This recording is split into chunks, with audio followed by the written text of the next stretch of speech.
Bismillahirrahmanirrahim. Assalamualaikum warahmatullahi wabarakatuh. Alhamdulillahi rabbil alamin. Wa bihi nasta'in wassalatu wassalamu ala nabiyil amin. Nabiyyina Muhammad wa ala alihi wa ashabihi ajma'in. Rabbi shrah li sadri wa yassir li amri. Wahlul 'uqdatam min lisani yafqahu qawli wa la hawla wa la quwwata illa billah amma ba'd. Alhamdulillah summa alhamdulillah. Bertemu kita dalam pertemuan yang kedua bagi bulan Oktober 2023. Dan pada pagi ini alhamdulillah kita dapat mulakan awal sedikit ya, dan untuk pertemuan ini insya-Allah saya akan membahaskan atau membincangkan sama-sama berkaitan dengan satu topik khas lah, yang masih ada kaitan lagi dengan subjek sirah kita, perbahasan kita. Cumanya kita nak berpatah balik lah kepada era sebelum kelahiran atau kebangkitan Rasulullah sallallahu alaihi wasallam, untuk kita memahami apakah itu satu bangsa yang sangat famous di dalam Al-Quran. Hampir 16, tak silap saya 16 kali disebut kalimahnya, iaitu kaum ataupun bangsa yang dipanggil sebagai Bani Israel.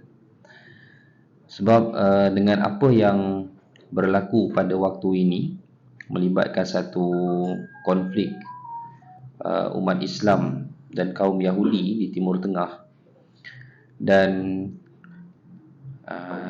nama Bani Israel itu kembali famous ya, disebut-sebut dan dikaitkan dengan perbahasan yang ataupun dikaitkan dengan situasi yang sedang berlaku pada waktu ini. Namun persoalannya, kita perlu kenal latar Bani Israel itu sendiri sebelum kita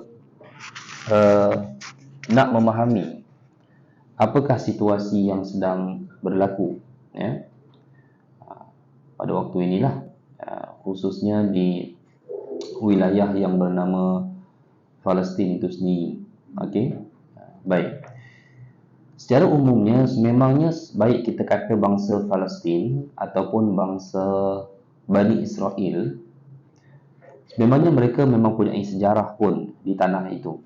Tak ada siapa yang boleh menafikannya. Dan kalau kita bermain dengan seniority bangsa, sebenarnya dua-dua tu tak memenangi persaingan seniority itu, sebab tanah Palestin itu dibuka oleh satu kaum, satu bangsa yang bernama Kan'an. Nama dia Kan'an ni adalah cucu kepada Nabi Nuh alaihi salam. Okey, ingat tak susunan para nabi ni? Kita ingat tak? Saya ingat kita ingat kot, ikut nasyid Raihan tu sajalah. Saya rasa dia punya susunan tu tepat. Adam, Idris, Nuh. Maknanya Nuh, Hud dan Saleh datang selepas Nuh. Okey, maknanya Nuh tu induk selepas Adam. Tapi Adam dengan Nuh ni jarak dia 1000 tahun. Walaupun nampak macam Adam, Idris, Nuh, nampak macam banyak tu je kan, tapi 1000 tahun. Sebab Nabi Adam itu sendiri pun umurnya 960 tahun umurnya. Jadi Adam nak dapat sampai ke Nuh tu, dia punya 1000 tahun. So selepas daripada Nuh ni, Nuh ni ada 3 orang anak lah, Sam, Ham dan Yafis. Dan Sam itu atau Sam itu, orang putih panggil Sam itu adalah induk kepada 3 bangsa utama dunia. Pertamanya Arab, keduanya Bani Israel, dan yang ketiganya adalah Rom. Rom ni bukan orang Eropah sekarang. Rom ni Rom yang ada zaman Nabi dulu. Macam mana kalau kita tengok orang Itali, contohlah, Itali tu kalau kita tengok kan orang dia rambut hitam macam tu, itu orang Rom masalah. Itu baik. Tapi daripada Sem juga lahirnya satu orang namanya Kan'an. Jadi anak cucu keturunan Kan'an inilah yang akhirnya membuka sebuah wilayah yang berhadap dengan pantai Laut Mediterranean. Itulah jadi Palestin. Sebab itulah Nabi Ibrahim alaihissalam ketika selamat daripada bakaran Raja Namrud itu, akhirnya baginda lari ke Hebron. Hebron ni di mana? Di Palestin. Nabi Ibrahim lari ke tempat yang dah ada ketamadunan hidup. Sudah ada bandarnya begitu. Jadi kaumnya bukan kaum yang turun daripada Nabi Ibrahim, tetapi kaum yang turun daripada satu orang bernama Kan'an. Baik. Jadi orang-orang Kan'an inilah ya yang pada akhirnya bertemu dengan satu kelompok yang dipanggil sebagai Filistin. Nama kaum itu Filistin. Filistin ini dia tak jelas sebenarnya dia ni datang daripada mana, daripada klan mana. Tiba-tiba ada satu kelompok Filistin. Dia ni agak apa ya, dia punya sifat dia ya, agak bukan brutal ke apa. Dia punya term dia tu apa? Dia kasar-kasar sikit lah. Jadi dia orang ni telah berasimilasi, bergabung dengan bangsa Kan'an ini. Okey. Dan selepas daripada itu berlalu zaman, bercampur pula dengan sekelintir kaum-kaum Arab, akhirnya menjadi bangsa Arab, terutamanya setelah bermulanya Islam. Memang akhirnya mereka total bercakap Arab, dan sehingga sekarang dia termasuk daripada kalangan 22 buah negara Arab, yakni antara kelompok negara yang kaumnya, penduduknya adalah berbangsa Arab. Jadi bangsa Arab Filistin. Jadi sebenarnya kalau kita ambil sejarah, yang buka tu Kan'an. Jadi mana bangsa Kan'an ni bangsa yang dah habis legasi juga, sebab dia telah menjadi bangsa-bangsa lain, terutamanya sebahagian bangsa Palestin pada hari ini. Dan pendudukan Bani Israel di Baitul Maqdis itu tak boleh dinafikan, kerana itu merupakan peruntukan daripada Allah Ta'ala kepada kaum itu. Belum pernah ada lah mana-mana kaum di atas dunia ini yang Allah sendiri tetapkan dia mesti duduk mana. Kan? Macam kalau kita orang Melayu, katalah orang Melayu semua buat satu referendum meninggalkan Semenanjung dan tinggal di sebuah pulau di selatan New Zealand, bagi contoh. Tak ada hukum pun. Dalam Quran tak menetapkan hukum tu bangsa Melayu berdosa kerana meninggalkan Semenanjung, tak ada. Tapi bagi Bani Israel, dia orang memang ada peruntukan, itulah tanah mereka. Okey? Dan siapa Bani Israel ini? Dia adalah mereka yang datang daripada 12 orang anak Nabi Allah Yaqub alaihi salam. Mereka juga dipanggil sebagai Bani Yaqub selain daripada Bani Israel, kerana Israel merupakan nama kedua bagi Yaqub alaihi salam. Jadi hari ini kita duk kata Israel koyak, Israel cuak kan. Israel laknatullah, kesian Nabi Yaqub kena kan. Sebab itu nama Nabi Yaqub. Israel tu maksudnya hamba Allah. Maknanya dia semua sama dengan Jibril, Mikail, Israfil, Israel kan. Itu semua sama makna, sama meaning dengan Israel. Isra tu maknanya hamba, il tu Allah. Dan sebenarnya Nabi Yaqub itu pun memang dipanggil Israel. Dipanggil. Disebutan dia, kalau dia punya pronunciation dia Israel. Sebab tu kalau kita dengar ucapan Benjamin Netanyahu, dia tak sebut Israel, dia sebut Israel. Dia sebut begitu. Okey, jadi dia refer kepada siapa? Nabi Allah Yaqub alaihi salam. Baik. Nabi Yaqub dia pernah mengeluarkan seluruh ahli keluarganya berpindah ke Mesir. Sebab anaknya Nabi Yusuf menjadi menteri di Mesir.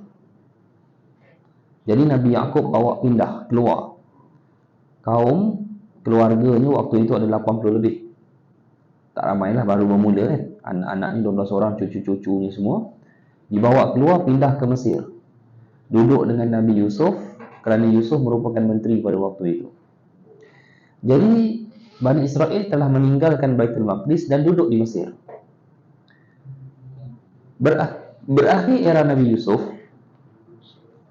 Mesir dirampas kuasanya oleh keluarga Fir'aun.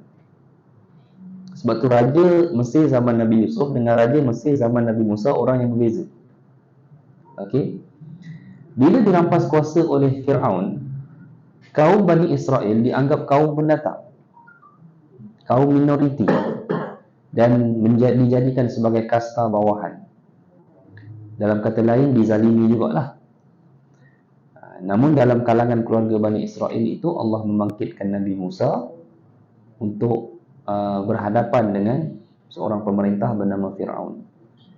Kita ringkaskan cerita.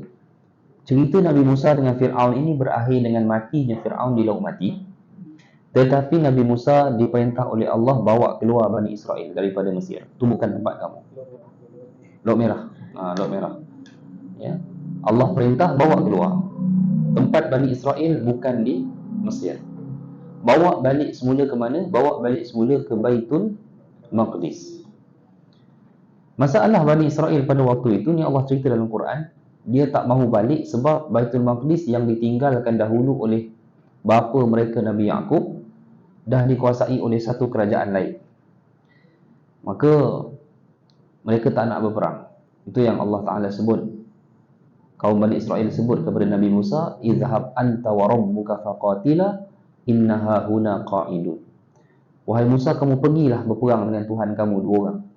Kami tunggu kat sini. Nanti menang bagi kami masuk. Macam tu. Dan keingkaran itu menyebabkan arba'ina sanah yatihuna fil ardh. 40 tahun sesatlah Bani Israel di satu kawasan yang kita sebut sebagai semenanjung Sinai pada hari ini. Mesir lah, milik Mesir lah hari ini. Dalam tempoh itu Nabi Musa ni wafat. Digantikan dengan pembantunya yang dulu menemani Musa bertemu Khidir alaihi salam dalam Quran itu. Namanya Nabi Yusha. Okey, Nabi Yusha. Yusha ni telah memimpin Bani Israel atas perintah Allah kali kedua, dan kali ini Bani Israel tak tolak. Dia tahu kalau dia engkar lagi nanti sesat lagi 40 tahun.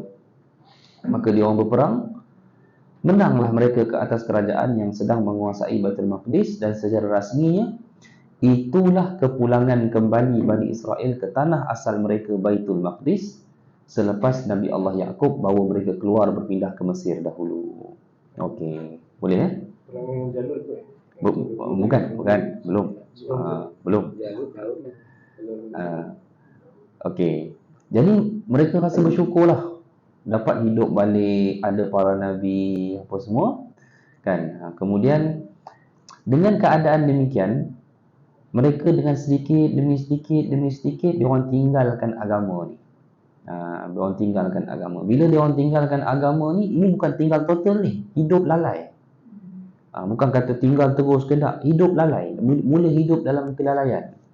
Bila hidup dalam kelalaian ini, akhirnya tuan-tuan, Allah Ta'ala hantar satu bala tentera.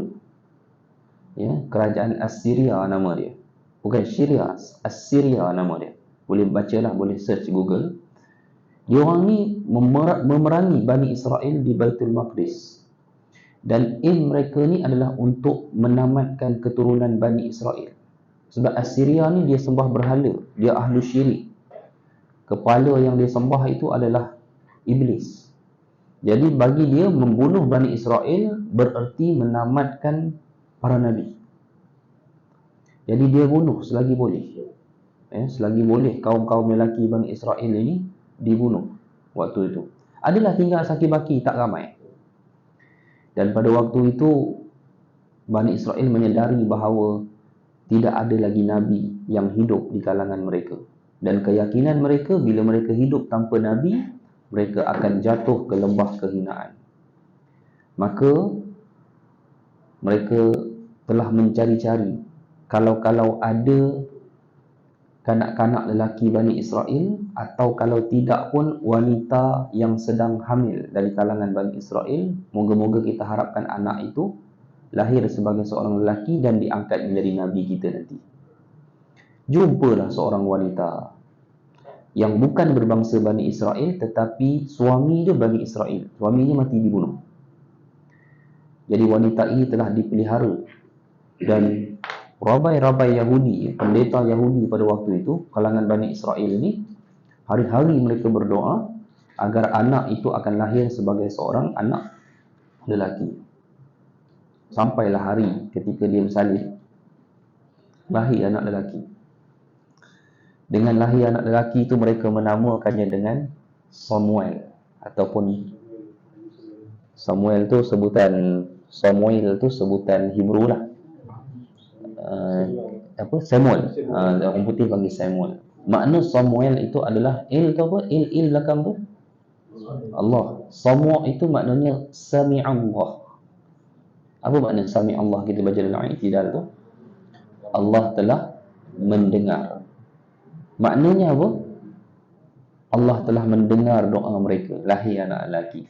Itulah akhirnya menjadi Nabi Samuel. Bila jadi Nabi, Allah tetapkan kepada Samuel, kamu bukan raja, kamu hakim.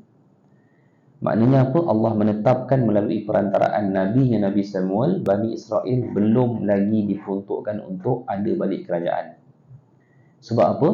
Kerajaan Bani Israel hanya boleh dibina apabila mereka menguasai Baitul Maqdis. Sedangkan Baitul Maqdis bukan milik mereka waktu itu. Ingat tak kejadian saya cerita tadi?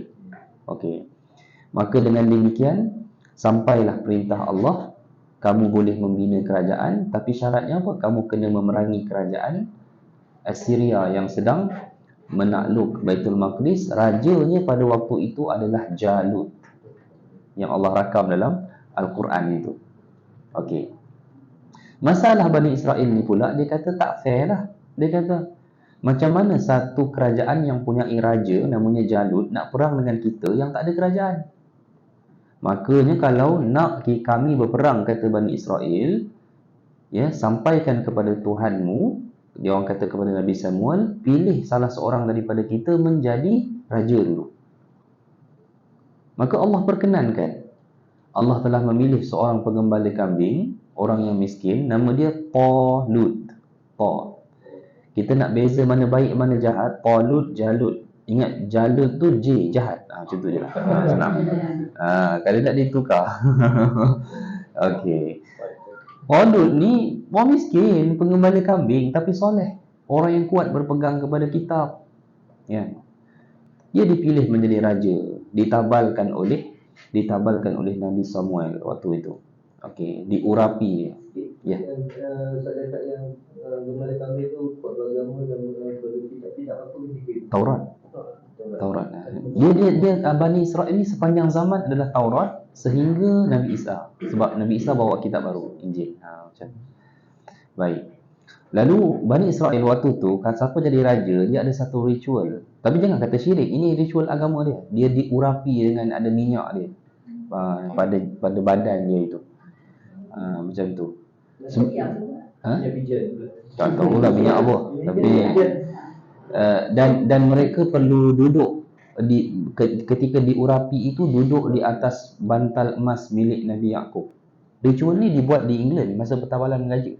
Dia orang kata dia orang dakwa batu yang di bawah seat Charles duduk tu adalah batu Yaqub, bantal Nabi Yaqub. Ada kan? Jacobs. Itu dibuat. Jadi naiklah Talut sebagai raja. Bani Israel protes. Kalau ia pun takkanlah ambil orang miskin, pengembala kambing. Kalau macam inilah gayanya, kami tarik dirilah daripada berperang. Majoriti Bani Israel tarik diri. Yang tinggal kurang daripada separuh. Yang tinggal bersama Talut untuk berperang. Pergilah mereka berperang, sampailah ke yang ni semua Allah cerita dalam surah Al-Baqarah tu kan. Sampailah bertemu dengan sebatang sungai itu yang Allah kata jangan minum. Kalau nak minum pun hanya satu teguk dengan ni je, telapak tangan. Majoriti mereka minum. Bila minum, terus hilang kekuatan, badan jadi lemah. Badan jadi lemah. Kan? Dia kalau orang yang tak nak vaksin, dia guna hadis ni lah. Tengok dia ambil air tu, air vaksin tu. Kan? Takkanlah sungai vaksin kan. Jadi lemah. Bila jadi lemah, tinggal sekelompok kecil sahaja yang tinggal bersama Raja Talut untuk berperang dengan angkatan Jalut itu. Memang sebenarnya memang tak balance lah. Harapan nak menang tu sebenarnya memang tak ada harapan pun kalau tengok kepada strength pada waktu itu. Tetapi dalam baki tentera Talut itu ada seorang remaja namanya Daud alaihi salam. Okey. Baik. Daud, saya nak balik cerita balik. Waktu ni Bani Israel tak terusir daripada Baitul Maqdis tau. Mereka hanya hilang kuasa sahaja. Tapi mereka tak diusir. Mereka akui mereka tak dapat dah kuasai Baitul Maqdis. Tapi masih ada di situ. Nak perang balik, nak ambil balik ni. Jadi apa jadi? Daud tak disangka-sangka berjaya bunuh Raja Jalut, yang menyebabkan terus kerajaan itu surrender, kalah. Ini cerita dia. Dan Talut naiklah sebagai raja bagi kerajaan kaum Bani Israel di Baitul Maqdis. Talut pun mengahwinkan anak perempuannya akhirnya dengan Daud. Talut meninggal, Daud ambil alih jadi raja, dan Daudlah yang membawa Bani Israel ke puncak keagungan kerajaan. Jelas Sebab itulah mitos Star of David dihidupkan pada hari ini. Itu sebenarnya mitos, tak ada pun, tak pakai pun, bintang tu mana ada. Kemudian bila Daud meninggal, selepas 40 tahun Daud menjadi raja, naiklah anaknya Nabi Allah Sulaiman alaihi salam, yang ni memang tak ada perbahasan dah. Kerajaan yang paling utuh, paling hebat pernah terbina di atas muka bumi, dipimpin oleh Raja Nabi Allah Sulaiman dari kalangan Bani Israel. Jadi Bani Israel masa tu menjadi bangsa paling agung, paling kaya, paling macam-macam lah. Semua yang terpaling lah hadirin sekalian di Baitul Maqdis. Bila cerita ni berlaku? 900 tahun sebelum Masihi. Sebelum Nabi sebelum Nabi Isa alaihi salam. Maknanya waktu tu Bani Israel ni era dia sudah menjangkau 1000 tahun dah. Maknanya daripada mula Nabi Yaqub sampai ke Nabi Sulaiman tu dah 1000 tahun dah Bani Israel. Baik. Bila Nabi Allah Sulaiman wafat, dengan meninggalkan Bani Israel dalam keadaan kaya raya begitu, kerajaannya diteruskan oleh kerajaan Yahuza. Bukan Yakuza, itu Jepun. Yahuza. Yang biasa kita dengar Yahuda tu lah. Yahuda ni salah seorang anak Nabi Yaqub. Tapi keturunan Yahuda inilah yang paling dominan. Banyak menjadi nabi dan banyak menjadi penguasa. Jadi diteruskan oleh kerajaan Yahuda. 400 tahun selepas ditinggal Nabi Sulaiman, Bani Israel mula melakukan kerosakan pertama yang telah tertulis dalam kitab mereka. Benda ni kita refer dalam surah Al-Isra ayat yang keempat. A'udzubillahi minasyaitonirrajim. Wa qadayna ila bani Israila fil kitabi la tufsidunna fil ardi marratayn. Allah menyatakan, dan kami telah menetapkan kepada Bani Israel di dalam kitab, yakni kitab mereka, yang mana mereka pasti melakukan kerosakan sebanyak 2 kali di atas muka bumi. Dan setiap daripada kerosakan itu akan dibalas dengan balasan azabnya. Apakah kerosakan yang mereka buat? Pada waktu setelah hampir 500 tahun atau 400 tahun ditinggal Nabi Sulaiman, mereka menjadi kufur. Kufur betul. Tolak terus Taurat. Kalau dulu tu mereka lalai je. Kan? Lalai itu pun Allah dah balas, hilang Baitul Maqdis walaupun tak terusir daripada wilayah itu. Kali ni tinggal agama terus. Maknanya tak mau jadi Yahudi dah lah. Maka dengan itu, bila kita rujuk surah Al-Isra ayat ke-5, Allah kata, فَإِذَا جَاءَ وَعْدُ أُولَاهُمَا بَعَثْنَا عَلَيْكُمْ عِبَادًا لَنَا أُولِي بَأْسٍ شَدِيدٍ فَجَاسُوا خِلَالَ الدِّيَارِ. Allah pun menimpakan balas azab kepada Bani Israel disebabkan kekufuran itu. Allah datangkan satu bala tentera daripada Iraq, daripada kerajaan Babylon, yang dipimpin oleh Raja Nebukadnezar. yang kedua. Dia telah memerangi kerajaan Bani Israel di Baitul Maqdis. Dia telah membakar dan merobohkan istana tinggalan Nabi Allah Sulaiman yang berusia lebih 400 tahun. Dan dia telah membunuh sebanyak-banyaknya kaum Bani Israel, dan dia bawa saki-bakinya menjadi hamba abdi di Iraq bagi kerajaan Babylon. Masa itu siapa memasak ketua Salah seorang raja dari keturunan klan Yahuda. bukan Nabi. Tak, Nabi yang jadi raja ni memang dua je. Daud dan Sulaiman. Yang lain tu dia jadi macam kita mufti lah, ahli agama, tapi raja pemerintahnya orang lain waktu tu. Baik. Habis.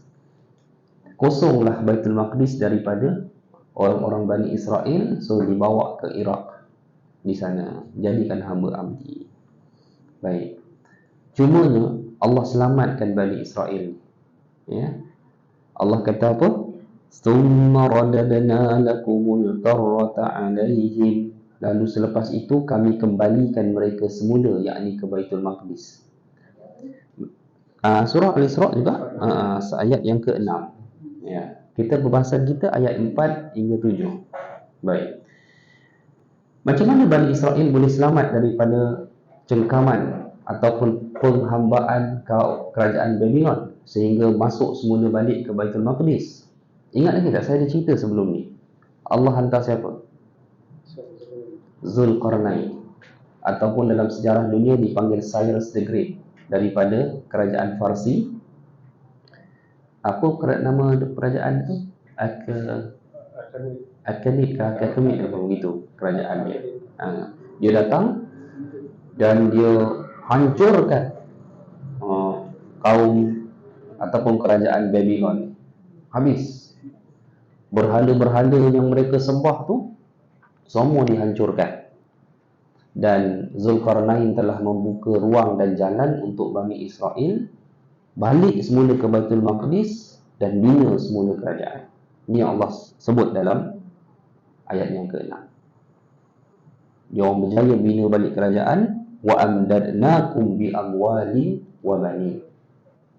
Dan Allah panjangkan harta-harta dan anak pinak mereka ni. Jadi dikatakan dalam satu riwayat, hampir kebanyakan kelahiran Bani Israel waktu tu kembar. Lahir kembar. Jadi anak dia pinak ni jadi ramai. Kekayaan mereka jadi bertambah berlipat kali ganda. Hasil kerajaan yang berjaya dibina semua. Tapi waktu tu mereka insaf lah. Mula beragama balik. Mula baca kitab. Orang Yahudi ni kalau dia soleh, dia alim tu, tak percaya pergi Israel. Pergi Israel tu, Baitul Maqdis tu, cari orang-orang Yahudi yang ahli kitab ortodoks. Dia tak cakap dengan orang. Orang tak tegur, dia tak tegur. Sebab dia tak nak kalau bercakap ni, dia bila bercakap mesti ada salah. Bila salah, dosa. Macam tu pegangan dia. Ya. Dan bab baca kitab ni, kalah orang kita baca Quran. Ya, itu yang kita nampak dekat Wailing Wall tu. Dia baca Taurat dia tu. Betul tak tahu lah. Dia Taurat sekarang kan. Tapi kuatlah beragama. Macam tu. Okey. Baik. Benda ni berlaku tak jauh lah selepas serangan Babylon tu dalam tempoh 100 tahun je. Dia punya nisbah dia tu. Jadi mereka hidup balik lah sekitar boleh saya katakan dalam lebih kurang 400 ke 500 tahun sebelum Masihi cerita ni. Dia hidup balik. Sama juga. Mereka terus dalam keagungan untuk tempoh 400-500 tahun sampai zaman Nabi Allah, Zakaria, Yahya dan Isa. Ini era terakhir Nabi-Nabi dalam kalangan Bani Israel. Masa tu dia dah dapat balik Baitul Maqdis. Dah dapat dah. Dia dapat balik tu masa jalan yang dibuka oleh Zulkarnain tadi tu. Dan dia terus membina kerajaan di situ. Bila bina kerajaan saja, hidup balik, agung balik, anak pinak jadi ramai, harta jadi banyak, jadi kaya. Sampai zaman zaman Nabi Zakaria apa semua ni, waktu tu kerajaan Bani Israel sebenarnya dah mula melemah. Dah mula melemah. Bahkan pada waktu itu bumi Syam itu sendiri pun, Syam ni dalam English disebut apa? Levant. Apa sebutan ni? Levant, Levant begitu. Waktu tu dah dikuasai Rom Barat dah waktu tu. Okey, Rom Barat dah sangat berkuasa pada waktu itu, dan Bani Israel pula dah mula ada PL yang pelik-pelik. Antaranya zaman Nabi Yahya tu, penguasa-penguasa mereka ni dah mula ada perangai yang contohnya dia suka dekat mak, dia suka kat anak juga. Jadi kan pilihlah salah satu, nak mak ke nak anak. Ini tak, dia nak mak, dia nak anak juga. Sampai jadi macam tu. Dan ada di kalangan wanita Bani Israel ni pula, mak-mak dia sendiri pun boleh kongsi suami dengan anak dia. Sampai macam tu perangai Bani Israel di hujung-hujung cerita dia orang ni. Dan Nabi Yahya tegur lah. Nabi Yahya yang menjawat jawatan, boleh kata mufti dah dalam kerajaan Bani Israel waktu tu, ditanya oleh penguasanya, dan penguasanya nak Nabi Yahya jawab sampai jadi boleh. Mana boleh macam tu kan? Akhirnya mereka buat keputusan, sebab waktu itu mereka dah mula ada perangai kerosakan yang kedua, iaitu bunuh para Nabi. Kira Nabi tu tak setuju, bunuh. Tak setuju, bunuh. Maka akhirnya, hadirin sekalian, ya, sampailah ke zaman tinggal seorang Nabi je waktu tu. Lain Nabi mati buluh belaka lah. Di kalangan Bani Israel, iaitu Nabi Allah Isa alaihi salam. Ya, waktu tu pula Bani Israel dah mula buat duit dengan riba. Dia dah mula membuka kaunter dengan menyusun bangku-bangku. Tu jadi bangkur tu, bank. Yes. Siti Haram tu. Siti Haram lah. Dia susun tu, dia buka kaunter, dia tawarkan pinjaman wang. Yes. Ya, tu asal dia. Okey. Dia dah buat duit macam tu. Nabi Isa alaihi salam bantah sistem ni dan hapuskan. Sebab itu ayat yang mana Allah sebut bal rafa'ahu Allahu ilaih, bahkan Allah angkat Nabi Isa ke langit tu, ayat itu duduk satu page dengan ayat riba dalam Quran. Jadi dia orang pun bengang dengan Nabi Isa. Nak bunuh Nabi Isa tak tergamak, sebab baru bunuh para Nabi yang lain. So dia orang buat macam mana? Dia orang create satu konspirasi yang menunjukkan bahawa Nabi Isa ni dia nak macam ada perancangan menentang, menjatuhkan Rom. So Rom pun waktu tu habislah, dia pun keluarkan satu hukuman mana Nabi Isa ni dihukum salib dan dibunuh. Okey, Nabi Isa dah tahu dah yang mana esok hari, cerita ni mana saya ringkaskan lah, esok hari mana Nabi Isa akan dihukum. So Nabi Isa tanya kepada Hawariyun, 12 orang Hawariyun sahabatnya itu, siapa yang ingin bersamaku di syurga? Maka ke-12-12-nya, ini version yang sahih. Kalau version yang tipu, version yang bukanlah tipu, version yang direka kan, tipu lah maknanya. Seorang berkhianat kan, tak betul cerita tu. 12 orang Hawariyun ni semua kata kami nak duduk bersama dengan kamu di syurga. Maka Nabi Isa kata begini, siapa yang Allah pilih wajahnya disamakan dengan aku pada hari esok, maka dialah yang akan mendapat kedudukan di syurga bersama dengan aku. Cuma dia akan dibunuh esok. Siapa sanggup? Mereka semua sanggup waktu itu. Dan pada malam itu mereka meraihkan persahabatan mereka terakhir itu dengan satu makan malam. Itulah yang Leonardo da Vinci tu buat gambar tu. The Last Supper tu kan ada 13 orang tu kan, maksud Nabi Isa. Lepas tu Nabi Isa diangkat ke langit. Pada keesokannya wajahnya 12 orang tu semua sama dengan Nabi Isa kan.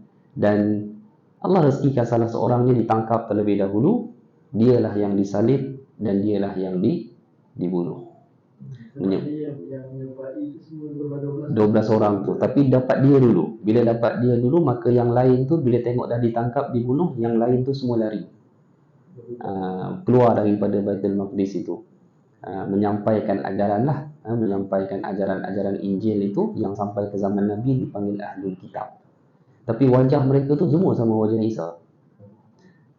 Itu sebab selepas peristiwa salib tu, sebenarnya kaum Yahudi, kaum Bani Israel pun masih tertanya-tanya, betul ke Isa ni disalib? Sebab ramai orang nampak Isa. Ya ke kami nampak ni, kami nampak. Apa pula kamu nampak? Kembangan kau. Kami tengok dia disalib di atas bukit tu. Pelang dia kat sini. Kan? Mana semua ada ni. Macam tu. Tapi kekal jadi persoalan. Sebab itu akhirnya status Isa menjadi perbahasan. Okey. Baik. Maknanya salah seorang lah yang guna. Salah seorang saja. Tak adalah. Salah seorang tu lah yang Allah pilih. Itu version yang itu version Bible. Kalau version Bible salah seorang tu khianat. Mana boleh salah seorang tu khianat? Dia bertentangan dengan Quran. Quran puji Hawariyun ni. Semua macam tu. Ya, baik. Tapi selepas peristiwa ini, Rom mula sedar. Ini sejarah akhirnya kenapa orang Rom tu angkat Nabi Isa kau-kau, nampak tak? Rom mula sedar bahawa sebenarnya kita dah salah hukum. Kena game. Nabi Isa ni tak salah. Belum. Konstantin belum lagi. Ni Rom Barat waktu tu. Jadi Rom Barat ni agamanya sembah berhala, penyembahan berhala. Itu ada sejarah lain lah. Jadi dia orang fikir kita kena game dengan Bani Israel. Jadi akhirnya Rom memutuskan untuk memerangi Bani Israel. Tetapi sebenarnya itu merupakan balasan yang Allah tetapkan kepada Bani Israel atas kerosakan kedua, yakni membunuh para nabi. Itulah yang Allah sebut dalam ayat yang ke-7. فَإِذَا جَاءَ وَعْدُ الْآخِرَةِ لِيَسُوءُوا وُجُوهَكُمْ وَلِيَدْخُلُوا الْمَسْجِدَ كَمَا دَخَلُوهُ أَوَّلَ مَرَّةٍ. Maknanya Allah datangkan satu bala tentera yang menyebabkan wajah-wajah mereka menjadi wajah orang yang berputus asa dah. Tentera ini masuk ke dalam masjid seperti masuknya bala tentera pertama dari Babylon dahulu dan menghancurkan sehancur-hancurnya Bani Israel di Baitul Maqdis. Kemuncaknya berlaku pada tahun 70 Masihi. Okey. So, Rom kuasai Baitul Maqdis, seluruh orang-orang Bani Israel dihalau keluar daripada Baitul Maqdis dan diharamkan untuk masuk kembali ke wilayah Syam waktu itu. Ketika itu, kita dalam proses halau masuk. Orang Palestin sendiri kat mana? Ada. Orang Palestin ada di bandar-bandar Palestin lah. Ya, mereka kekal menjadi penduduk di situ. Yang masalah ni Bani Israel. Mana Palestin tu daripada awal lagi Palestin menjadi memang ada kat situ lah. Memang duduk di situ lah. Daripada Kanaan yang bergabung dengan satu kabilah bernama Filistin itu. Cuma dia orang tak kuasai Baitul Maqdis. Baitul Maqdis tu memang milik Bani Israel. Tapi dia orang duduk di bandar-bandar lain lah. Ramallah, Hebron, Gaza, Haifa. Haifa tu kan negeri Tel Aviv tu. Macam itu. Gaza tu semua ada lah. Baik. Jadi terhalaulah Bani Israel total daripada bumi Syam dan Baitul Maqdis. Itulah yang menyebabkan berlakunya diaspora. Perpecahan mereka ke tanah-tanah orang lain. Okey. Dan sebenarnya dalam rekod diaspora orang Bani Israel ni, mereka tak lari ke Eropah. Kita pun boleh fikir, takkan mereka nak lari ke Eropah sedangkan kerajaan yang membantai mereka itu berada di Eropah. Sebab itu mereka melarikan diri ke mana? Ke Afrika, ke tanah Arab, ke Farsi. Dan menyebabkan akhirnya sejak 70 Masihi mereka lari keluar itu, Nabi Rasulullah lahir 500 tahun selepas tu kan, 570 Masihi. Kaum-kaum Bani Israel sudah hilang identiti dia. Legasi bangsanya sudah hilang. Yang tak ada dah. Yang pergi ke Arab dah jadi bangsa Arab. Yang lari ke Afrika dah jadi bangsa Afrika. Yang lari ke Farsi dah jadi bangsa Parsi. Yang lari semualah ke Spain jadi apa? Yahudi Sephardi apa semua tu lah. Macam tu. Ya. Bani Israel dia menganut kitab Taurat. Ya. Di masa Nabi Isa Isa bawa Injil. Tapi Isa pun is a part of the Bani Israel. Yes. Bani Israel tak terima langsung kan? Maknanya waktu tu sepatutnya Bani Israel dah kena tutup Taurat, ikut Injil. Tapi Bani Israel tak mau terima. Dia menganggap Isa ni mula-mula dia anggap anak haram. Kan? Lepas tu Isa dah berhujah, bercakap apa semua, dia orang akuilah, benar. Tapi dia mesti tak mau ikut.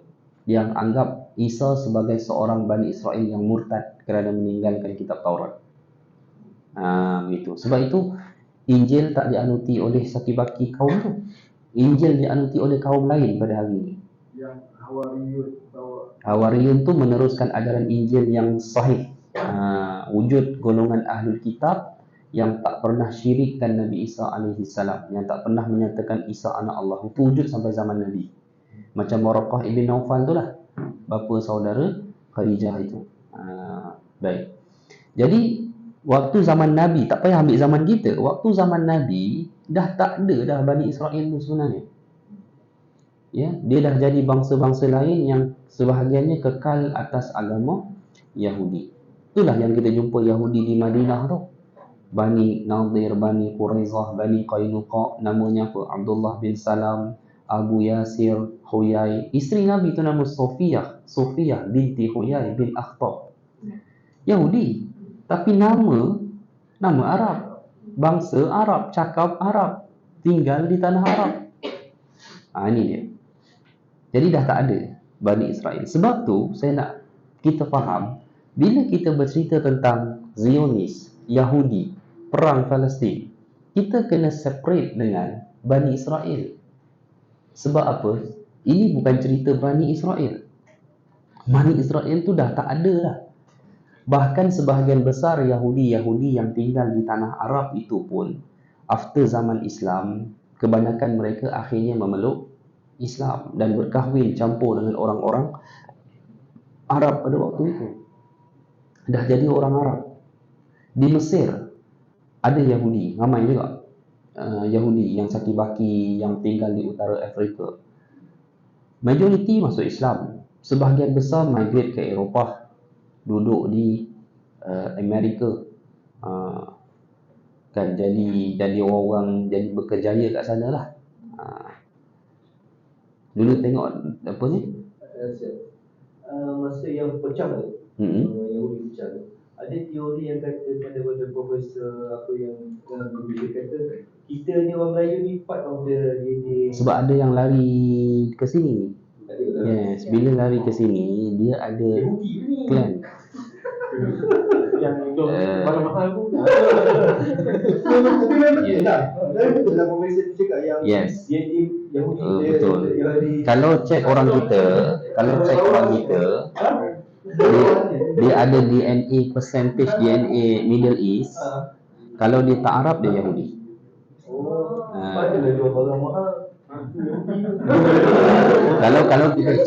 Kalau kita cek DNA orang-orang yang keluarga macam Said ke, Sharifah ke, Al-Idrus ke, itu memang dia ada DNA Timur Tengah because dia orang ni datang daripada Arab. Tapi kalau yang tak ada kait dengan clan itu, cek ada percentage itu. Maknanya ada Yahudi ke, keyahudian dia tu ada, mungkin ada lah. Kat sini ada semua Yahudi tu.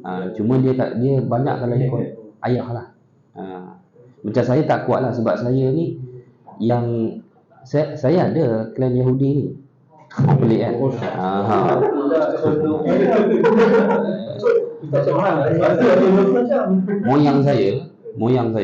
Moyang saya itu adalah tok kepada mak saya. Tok kepada mak saya, ayah dia orang Belanda, Dutch, tentera Belanda datang Indon, kahwin dengan perempuan Jawa. Tapi masalahnya jadi Jawa tak jadi Belanda. Kan? Jadi orang Jawa lah. Jadi moyang saya tu lahir di tanah Jawa tu, muka dia muka Dutch, muka orang Belanda. Tapi cakap Jawa. Islam lah kan, Islam. Lepas tu migrate daripada tanah Jawa pindah ke tanah Melayu, landing kat Bagan Datuk. Begitu. Jadi saya pun pernah lah tengok muka moyang saya pun tak percaya. Takkan ni moyang aku. kan.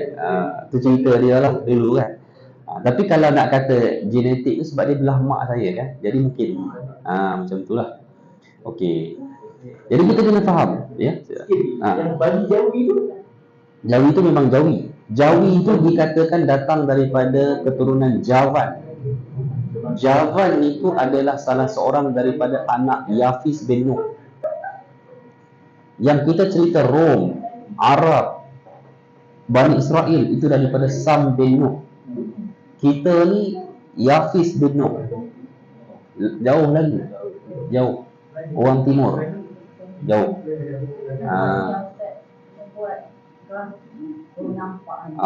Nampak kan? Nanti. Betul dia penuh. Okey. Dia timeline. Okey. Baik. So, kita balik kepada cerita Yahudi di tanah Arab ni. So sekarang ni legasi bangsa Bani Israel tak ada dah. Okey, orang Yahudi tu dia masih ada tapi kecil saja. Dia punya jumlah tu terlalu sedikit. Sikit sangat. Yang dulu Saki-Baki di tanah Arab ada di Yaman. Semua tu dah migrate masuk ke Israel tahun 1950. Saki-Baki yang ada di utara Afrika banyak migrate ke Europe.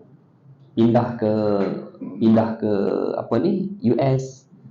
Kalau siapa rajin tengok cerita Power Rangers dulu, dia punya penerbit tu, ingat tak nama dia? Haim Saban nama dia. Haim Saban. Tu yang nama Saban tu kan. Dia tu Yahudi Mesir. Yahudi Mesir sampai saya tahu hidup lagi ke tak, tapi dia tu still Yahudi duduk di US. Kan Power Rangers kan US kan. Dia tu orang Alexandria, Iskandaria. Sampai sekarang Yahudi di Mesir ni masih ada tapi tak ramai. Dia masih tak ramai. Dia orang ni yang banyak buat sabotaj dekat Sinai, Rafah apa semua tu lah cerita dia. Okey. Ini kita nak cerita sejarah. Kalau kita katakan Bani Israel tak ada lah. Begitu. Adalah sedikit kelompok kecil Yahudi yang asalnya daripada Timur Tengah, itu pun kebanyakannya di Iran, yang banyaknya sudah migrate masuk menjadi warga negara Israel. Itu hanya menempati komposisi populasi bawah 10% daripada keseluruhan Yahudi yang ada atas muka bumi. Bayangkan. So, daripada mana datangnya 90% Yahudi yang ada sekarang ni? Daripada total jumlah kaum Yahudi ni, mana ada kaum Yahudi ni berapa juta je? 90% tu datangnya daripada Eropah. Okey? Dan mereka ini telah dibuat kajian pun tak ada kaitan darah dengan Bani Israel. Tak ada. Memang mereka ni total datang daripada Eropah. Genetik yang berbalik kepada orang Eropah, bukan genetik yang berbalik kepada kepada Bani Israel ataupun kepada Timur Tengah. Sebab itu saya kata, bila kita nak cerita tentang Yahudi, kita kena beza dengan Bani Israel. Sekarang ni kita bukan cerita Bani Israel. Legasi tu dah tak ada. Bangsa tu dah mati dah. Dah jadi bangsa yang pelbagai, sebahagian keturunan mereka dah masuk Islam. Bahkan Yahudi yang ada hari ini tak ada kaitan pun dengan Bani Israel. Daripada mana datang Yahudi-Yahudi? Okey. Sebenarnya kalau kita buka Wikipedia ada sejarah, tapi Wikipedia cenderung kepada maklumat Yahudi Eropah datang daripada Syam. Tapi sebenarnya maklumat tu bila kita tengok tak jelas. Benda tu banyak kontradik dengan fakta sejarah. Apa yang betul, apa yang lebih tepat sebenarnya adalah ketika kekalahan kerajaan Anglo-Saxon di Eropah Barat, oleh kerajaan bangsa suku Normandy ataupun suku Viking lah, pada sekitar era 1000 Masihi, sebelum kedatangan tentera salib. So, pihak yang menang waktu itu, iaitu bangsa Viking ni, telah menjadikan beberapa kelompok Anglo-Saxon sebagai tawanan perang. Okey, yang ni yang kita faham Yahudi. Saya kan, dia macam ni lah. Orang kata, memang Yahudi ni memang bangsa yang kena lanyak pun di Eropah. Itu fakta. Bukanlah kita sebut benda ni, orang sebut kerana nak menghidupkan apa? Simpati dah. Memang real cerita ni. Sebab asal mereka 1000 tahun dulu pun adalah daripada mangsa-mangsa tawanan perang dari orang-orang Anglo-Saxon. Dijadikan tawanan perang, dipenjarakan, diletak dalam satu compound. Dan Anglo-Saxon agama apa? Anglo-Saxon agamanya sama juga. Sebagainya atheist, sebagainya paganism, sembah berhala. Bila dia orang jadi bangsa perang, dia orang telah ditawarkan janji oleh kerajaan orang-orang Viking waktu itu, kalau kamu nak tanah dan negara, kamu kena jadi Yahudi. Dia orang yang janji. Sebab tu, cek balik sejarah. Siapa bawa Yahudi masuk Palestin? British. Nampak tak cerita ni? Okey. Sebab tu kita nak faham konflik Palestin ni, yang kita kena faham cerita ni. Kan? Saya tak setuju kalau orang letak bendera Israel saja untuk dipijak. Kerana dia ada lagi big boss dia ke atas tu, yang dunia tak pandang. Okey. Kalau nak, kita kena letak sekali, pijak sekali. Jadi kalau kita tengok kan, akhirnya mereka ni diberikan satu janji. Kamu jadi Yahudi, kamu akan dapat tanah nanti. So mereka pun declare lah mereka ni as a Jewish, Yahudi. Dalam keadaan tak tahu apa ke benda Yahudi tu. Kitab tak tahu apa semua. Tak ada beramal langsung pun. Hanya pada namanya sahaja Yahudi. Komuniti ini dibentuk sekitar tahun 1000 Masihi. Waktu tu, kerajaan Eropah Barat waktu itu sedang mempersiapkan kekuatan angkatan tentera salib. Ya. Baik, masa tu Eropah Barat sedang menyiapkan kekuatan angkatan tentera salib. Masa tu kepala dia Perancis lah, sebab England masa tu dalam peralihan kuasa daripada Anglo-Saxon kepada William I tu. Apa tu? Viking lah, betul tu. Salman betul. Okey. And then masa itulah Yahudi Eropah ni mula dibentuk. Dan kedatangan tentera salib daripada Eropah Barat ke Baitul Maqdis adalah pada 1099. Okey, saya nak tanya, tentera salib ni daripada Eropah Barat, dia orang ni agama apa? Kristian.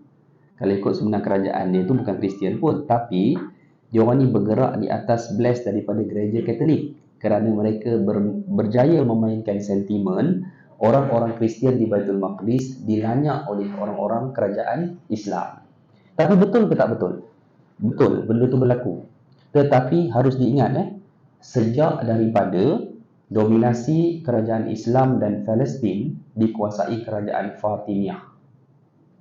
Fatimiyah ni bukan Sunni. Fatimiyah ni Syiah. Dia bertempur dengan kerajaan Turki Seljuk. Seljuk, kerajaan Seljuk. Seljuk ni Muslim, Sunni. Jadi, dia orang nak kuasa Fatimiyah ni underground, dia orang pakat dengan tentera salib.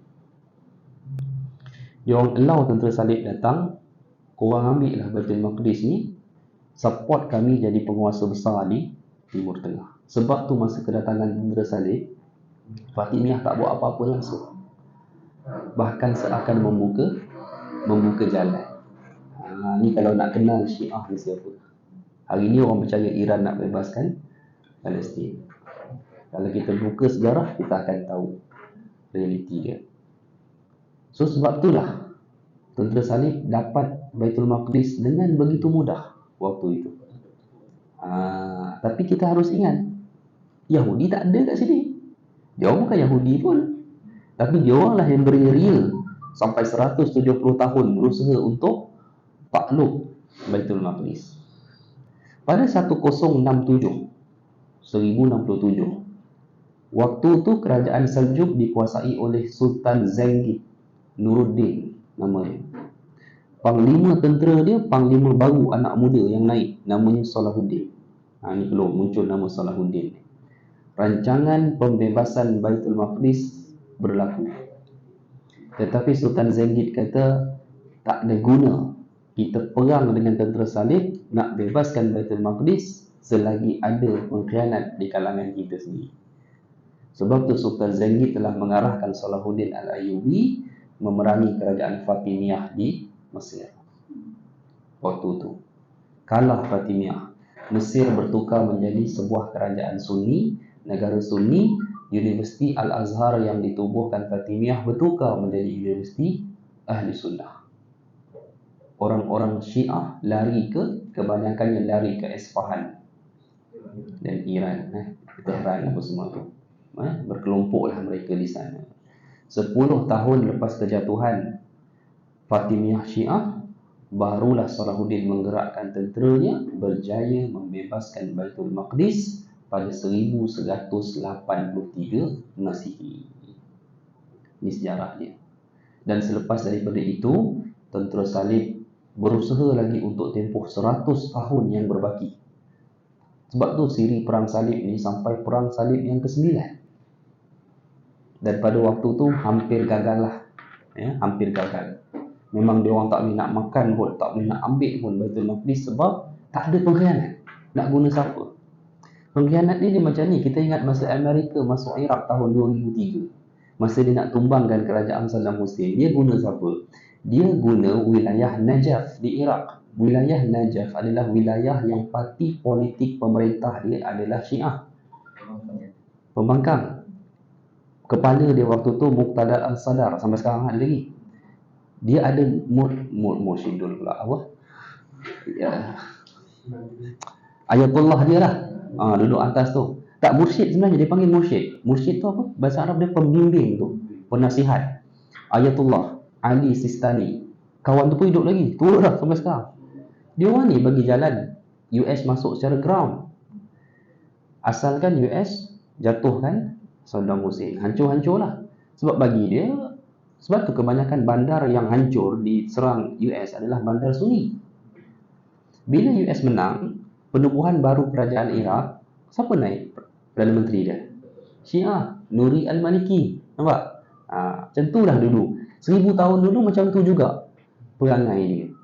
Jadi sepanjang tempoh 100 tahun cubaan tentera salib nak rampas balik Baitul Maqdis tak berjaya sebab ada pengkhianat tak ada dalam Islam. Dan impian tentera salib nak mengambil alih Baitul Maqdis ni total terkubur apabila dominasi kerajaan Islam diambil alih oleh keluarga Uthmaniyah. Sebab Uthmaniyah very strong. Memang tak boleh buat apa barat pun pada waktu itu. Tamatlah cerita era pertama di kalangan orang-orang barat untuk mengambil alih Baitul Maqdis. Dan siri yang kedua, kita akan cerita di era kejatuhan Uthmaniyah. Sebab dia nak dapat Baitul Maqdis tu, dia kena jatuh ke Uthmaniyah.